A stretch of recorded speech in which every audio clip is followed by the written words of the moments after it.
नमस्कार साथियों, vacancy update 24 channel पे आपका एक बार फिर से स्वागत करते हैं। तो जैसा कि आपको पता है कि बिहार में शिक्षक की लगातार भर्ती हो रही है।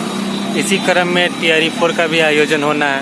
पिछले दिनों आपको बताए थे कि सीटों की गणना चल रही है और उसके बाद अगस्त के अंतिम सप्ताह में वैकेंसी आएगी। लेकिन आपको पिछले दिनों न्यूज़पेपर के माध्यम से पता चला होगा कि सितंबर में आप भर्ती आएगी।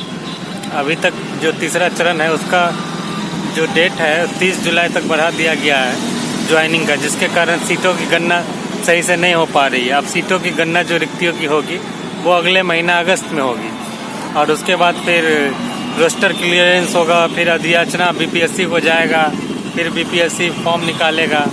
इन सब अगर प्रक्रिया को देखें तो आपको लगभग सितंबर से भी अधिक का समय लग सकता है। और आपको ही पता है कि बिहार में चुनाव है विधानसभा का। जो भर्ती होना होगा वो आपको इलेक्शन से पहले विज्ञापन आया तो ठीक, नहीं तो विधानसभा का चुनाव आपको नवंबर-दिसंबर है, अक्टूबर नवंबर-दिसंबर। उसके बाद आपको चुनाव के बाद तो नया सरकार भी बन सकता है, तेजस्वी का हो सकता है।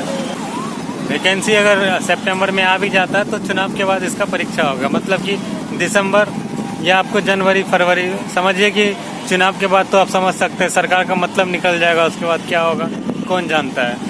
इसलिए जितने भी अभ्यर्थी हैं जो TRE 4 का वेट कर रहे हैं उसके लिए अब TRE 4 बहुत एक बड़ा पहाड़ बन चुका है, क्योंकि इसको पहाड़ बनाने वाला सरकार ही है।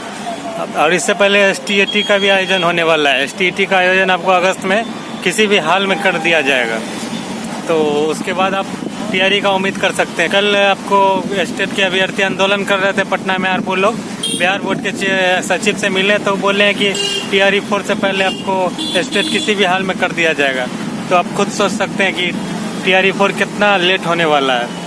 इसलिए आप लोग आंदोलन कीजिएगा, तभी हो सकता है, अन्यथा ऐसे ही आपको वैकेंसी भी नहीं देखने को मिलेगा, हो सकता है। और आगे का जो भी अपडेट होगा इस चैनल पे हम अपडेट करते रहेंगे, इसलिए इस चैनल को अभी सब्सक्राइब कर दीजिए, लाइक कीजिए, शेयर कीजिए। धन्यवाद।